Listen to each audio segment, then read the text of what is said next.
നമസ്കാരം. എല്ലാവർക്കും ഈശ്വരാനുഗ്രഹം കിട്ടട്ടെ എന്ന് പ്രാർത്ഥിച്ചുകൊണ്ട് എല്ലാവരെയും ഞാൻ ഈ വീഡിയോയിലേക്ക് സ്വാഗതം ചെയ്യുന്നു. ഞാൻ ഇന്ന് ഈ വീഡിയോയിൽ പറയുന്ന വിഷയം അക്ഷയ തൃതീയക്ക് സ്വർണം വാങ്ങണോ എന്നാണ്. അക്ഷയ തൃതീയക്ക് സ്വർണം വാങ്ങണോ? ഇപ്പോ അടുത്ത ഈ വർഷത്തെ അക്ഷയ തൃതീയ ഏപ്രിൽ 2026 അക്ഷയ തൃതീയ ഏപ്രിൽ 19 അക്ഷയ തൃതീയ വരുന്നത്.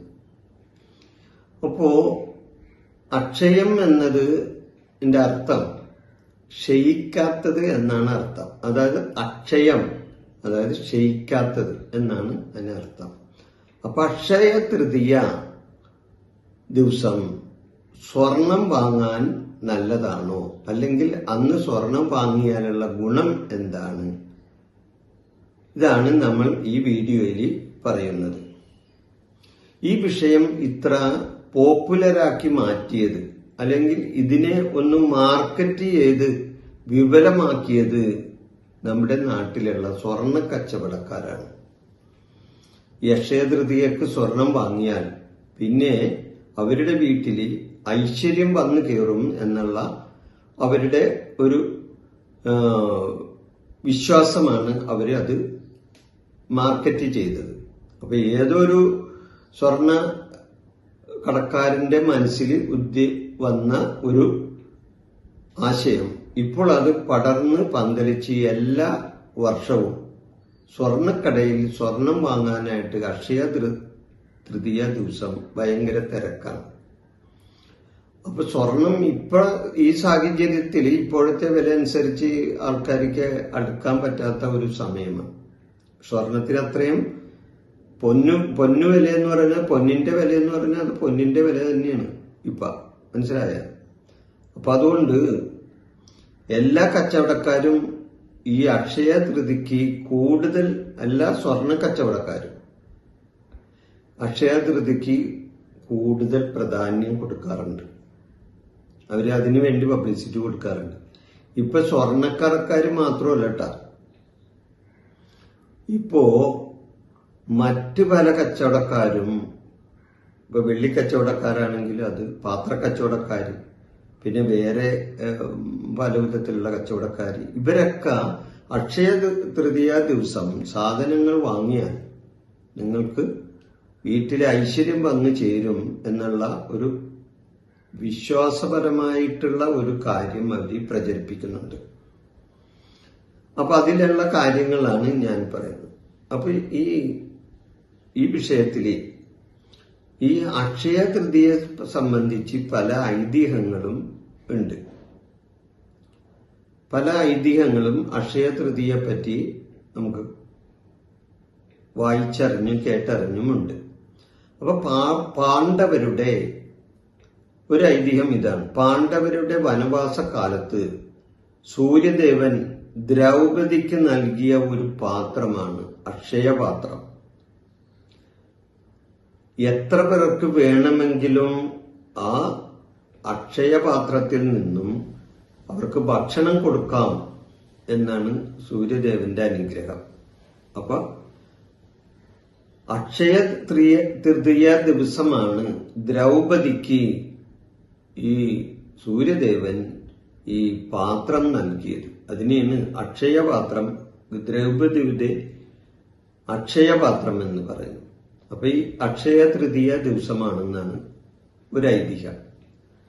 മറ്റൊന്ന്, ദുർവാസാവും മഹർഷിയും ശിഷ്യന്മാരും വന്നപ്പോൾ അവർക്ക് ഭക്ഷണം നൽകാൻ വിഷമിച്ചിരുന്ന സമയത്ത് ദ്രൗപദിയെ കൃഷ്ണൻ സഹായിച്ചതും ഒരു അക്ഷയ തൃതീയ ദിവസമാണ്. ഇത് രണ്ടാമത്തത്. ഇനിയുമുണ്ട്. ഗംഗാനദി ഭൂമിയിലേക്ക് ഒഴുകിയെത്തിയത് ഈ അക്ഷയ തൃതീയ ദിവസമാണെന്നാണ് ഐതിഹ്യം. ഗംഗാനദി ഭൂമിയിലേക്ക് വന്നത് അന്നാണെന്നാണ്. ഇനി ഇത് കൂടാതെ കുചേലൻ കൃഷ്ണനെ കാണാനായിട്ട് ദ്വാരകയിലെത്തിയതും ദരിദ്രനായി വന്ന കുചേലൻ അന്ന് കുബേരനായി അവിടെ നിന്നും മടങ്ങിയതും ഒരു അക്ഷയ തൃതീയ ദിവസമാണ്. അപ്പൊ കുചേലൻ കൃഷ്ണനെ കാണാൻ വന്ന് കുബേരനായി മടങ്ങിയത് ഈ ഒരു അക്ഷയ തൃതീയ ദിവസമാണെന്നാണ് ഐതിഹ്യം. ഇനി അത് കൂടാതെ മഹാവിഷ്ണുവിന്റെ 6ാം അവതാരമായ പരശുരാമ ജയന്തിയും ഈ ദിവസമാണ്. അപ്പൊ പരശുരാമൻ ജനിച്ച ദിവസമാണ് ഈ അക്ഷയ തൃതീയ ദിവസം. ഇതുകൂടാതെ മഹാഭാരതം വ്യാസമഹർഷി എഴുതാൻ ആരംഭിച്ചതും അത് ഗണപതിയെ കൊണ്ട് എഴുതാൻ തുടങ്ങിപ്പിച്ചതും ഈ അക്ഷയ തൃതീയ ദിവസമാണെന്നാണ് ഐതിഹ്യം.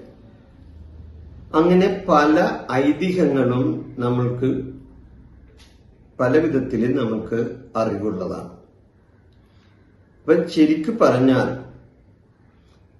ഈ അക്ഷയ തൃതീയ ദിവസം അന്നേ ദിവസം ചെയ്യുന്ന ദാനധർമ്മങ്ങൾക്കും പ്രാർത്ഥനകൾക്കും ഇരട്ടി ഫലം കിട്ടും എന്നാണ് പറയപ്പെടുന്നത്. അതായത് അക്ഷയ തൃതീയ ദിവസം നമ്മൾ ആർക്കെങ്കിലും ദാനങ്ങളോ അല്ലെങ്കിൽ എന്തെങ്കിലും വിധത്തിലുള്ള സഹായങ്ങളോ ചെയ്തു കൊടുത്താൽ അതിന് ഇരട്ടി പുണ്യം ഈ അക്ഷയ തൃതീയ ദിവസം കിട്ടുമെന്നാണ് വിശ്വാസം. അക്ഷയ തൃതീയ ധനലക്ഷ്മിയുടെ ദിനമായും കരുതപ്പെടുന്നു. അക്ഷയ തൃതീയ ധനലക്ഷ്മിയുടെ ദിവസമായാണ് ഒരു വിധത്തിൽ കണക്കാക്കപ്പെടുന്നത്. സ്വർണം ലക്ഷ്മി ദേവിയുടെ പ്രതീകമായല്ലേ കാണപ്പെടുന്നത്. അപ്പോൾ അന്ന് സ്വർണം വാങ്ങിയാൽ ലക്ഷ്മി ദേവിയെ വീട്ടിലേക്ക് കൊണ്ടുവരുന്നതായി കരുതപ്പെടാം. അതാണ് മെയിനായിട്ട് ഈ അക്ഷയ തൃതിക്ക് സ്വർണം വാങ്ങിയാലുള്ള ഗുണമായി പറയപ്പെടുന്നത്. അതായത് സ്വർണം ലക്ഷ്മി ദേവിയുടെ പ്രതീകമായിട്ടാണ് നമ്മൾ കാണുന്നത്. അപ്പോൾ ഈ അക്ഷയ തൃതീയ ദിവസം സ്വർണം വാങ്ങി നമ്മൾ വീട്ടിലേക്ക് കൊണ്ടുവന്നാൽ അത് ഐശ്വര്യമാണ്, ഐശ്വര്യത്തിന്റെ പ്രതീകമായി അതിനെ കാണാം എന്നാണ് വിശ്വസിക്കപ്പെടുന്നത്. കുബേരനും മഹാലക്ഷ്മിയുമായിട്ടുള്ള ബന്ധമുണ്ട്. ഇതുകൂടാതെ കുബേരനും മഹാലക്ഷ്മിയും തമ്മിലുള്ള ഒരു ബന്ധത്തിന്റെ കഥയും കൂടി ഈ വീഡിയോയിൽ എനിക്ക് പറയാനുണ്ട്. പണ്ട് കുബേരൻ, അതായത് ധനാഢ്യനായ കുബേരൻ തന്റെ സർവ സമ്പത്തും നഷ്ടപ്പെട്ട് ദരിദ്രനായിരുന്ന ഒരു സമയമുണ്ട്. കുബേരനെ, അതായത് പണക്കാരനായ കുബേരൻ തന്റെ എല്ലാ സ്വത്തുക്കളും നഷ്ടപ്പെട്ട് അദ്ദേഹം ദരിദ്രനായി ഇരുന്ന ഒരു സമയമുണ്ടായിരുന്നു. ആ സമയം അദ്ദേഹം ശിവഭഗവാനെ തപസ് ചെയ്തു. അപ്പൊ ശിവന്റെ നിർദ്ദേശപ്രകാരം മഹാലക്ഷ്മിയെ ആരാധിക്കാൻ ശിവൻ കുബേരനോട് പറഞ്ഞു. അതായത് ദരിദ്രനായ കുബേരനോടും പരമശിവൻ പറഞ്ഞു, നീ മഹാലക്ഷ്മിയെ ആരാധിക്കൂ എന്ന് പറഞ്ഞു. അങ്ങനെ മഹാലക്ഷ്മിയെ ആരാധിച്ച കുബേരന് മഹാദേവി പ്രത്യക്ഷപ്പെട്ട് കുബേരന് നഷ്ടപ്പെട്ട സമ്പത്തും സ്വർണവും തിരികെ നൽകുകയും ചെയ്തു. അത് ഈ അക്ഷയ തൃതീയ നാളിലാണെന്നാണ് ഒരു വിശ്വാസം. അതായത് ദരിദ്രനായി സമ്പത്തുണ്ടായിരുന്ന കുബേരൻ ദരിദ്രനായി മാറി പിന്നെ മഹാലക്ഷ്മിയെ ആരാധിച്ച് അവരിൽ നിന്നും വരം നേടി ദേവിയിൽ നിന്നും സ്വർണവും സമ്പത്തും അദ്ദേഹത്തിന് ദേവി തിരിച്ചു നൽകുകയും ചെയ്തു.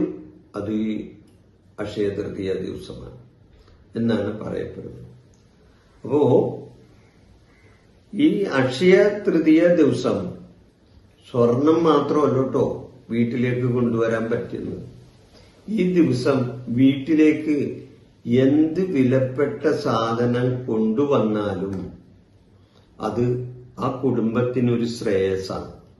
കാരണം അക്ഷയ തൃതീയക്ക് അങ്ങനെ ഒരു ഇതുണ്ട്, ഒരു ശക്തി ഉണ്ടെന്നാണ് വിശ്വസിക്കപ്പെടുന്നത് അക്ഷയ തൃതീയ ദിവസം. അപ്പൊ അക്ഷയ തൃതീയ ദിവസം സ്വർണം തന്നെ ഇനി വെള്ളിയാണെങ്കിലും അല്ലെങ്കിൽ വേറെ എന്തെങ്കിലും വസ്തുക്കളാണെങ്കിലും അതിനേറ്റൊരു വിലപിടിപ്പുള്ള വസ്തുവാണെങ്കിൽ അത് കുടുംബത്തിലേക്ക് നമ്മൾ വാങ്ങിക്കൊണ്ട് വന്ന് അത് കുടുംബത്തിൽ വെച്ചാൽ കുടുംബത്തിനത് ഐശ്വര്യമായി മാറും. അത് കൂടാതെ ദാനധർമ്മങ്ങൾ അന്നത്തെ ദിവസം ചെയ്താൽ ആ ദാനധർമ്മത്തിന് ഇരട്ടി പുണ്യം കിട്ടുകയും ചെയ്യും. അങ്ങനെയുള്ള വിശ്വാസവും ഈ അക്ഷയ തൃതീയവുമായിട്ട് ബന്ധപ്പെട്ടുണ്ട്. അപ്പൊ പൊതുവെ അക്ഷയ തൃതീയ ദിവസം സ്വർണം വാങ്ങുക എന്നതാണ് പലരുടെയും ആവശ്യം. അന്ന് തിരക്ക്, സ്വർണ്ണക്കടയിൽ തിരക്ക് ഉണ്ടാവുകയും ചെയ്യും. പക്ഷെ ഇപ്രാവശ്യം സ്വർണത്തിന് വില ഇത്രയും കൂടിയ സ്ഥിതിക്ക് ഇനി എങ്ങനെയാണെന്ന് പറയാൻ പറ്റില്ല. എന്നിരുന്നാലും സ്ത്രീകളല്ലേ, സ്വർണത്തിനോട് കമ്പമുള്ളവരാണ് സ്ത്രീകൾ പൊതുവെ. സ്ത്രീകളെ മാത്രം കുറ്റം പറയണ്ട, പുരുഷന്മാരും മോശമല്ല എന്ന് വിചാരിച്ച് സ്വർണം എന്ന് കേൾക്കുമ്പോൾ ആദ്യം സ്ത്രീയുടെ രൂപമാണ്, അതായത് ലക്ഷ്മി ദേവിയുടെ രൂപമാണ് നമ്മുടെ മനസ്സിലേക്ക് വരുന്നത്, ഇല്ലേ? അതുകൊണ്ടാണ്. അപ്പൊ തീർച്ചയായിട്ടും ഈ അക്ഷയ തൃതീയ ദിവസം സ്വർണം വാങ്ങാൻ പറ്റിയില്ലെങ്കിൽ തന്നെ എന്തെങ്കിലും വിലപിടിപ്പുള്ള എന്തെങ്കിലും വസ്തു നിങ്ങളുടെ കുടുംബത്തിലേക്ക് നിങ്ങൾ വാങ്ങിക്കൊണ്ടുവന്ന് വെച്ചാൽ തീർച്ചയായിട്ടും അത് നിങ്ങൾക്ക് ശ്രേയസ്കരമായി മാറാൻ സാധ്യതയുണ്ടെന്നും അതേപോലെ തന്നെ അന്നത്തെ ദിവസം നിങ്ങൾ ആർക്കെങ്കിലും ദാനധർമ്മങ്ങൾ ചെയ്താൽ അതിന് പുണ്യം കിട്ടുമെന്നും ഈ അവസരത്തിൽ ഓർമ്മിപ്പിച്ചുകൊണ്ട് ഞാൻ ഈ വീഡിയോ ഇവിടെ നിർത്തുന്നു. നന്ദി, നമസ്കാരം. എൻ്റെ ഈ ജ്യോതിഷ പ്രോഗ്രാം നിങ്ങൾക്ക് ഇഷ്ടപ്പെട്ടാൽ ഇത് സബ്സ്ക്രൈബ് ചെയ്യാനും ലൈക്ക് ചെയ്യാനും ബെൽ ബട്ടൺ അമർത്താനും മറക്കരുത്.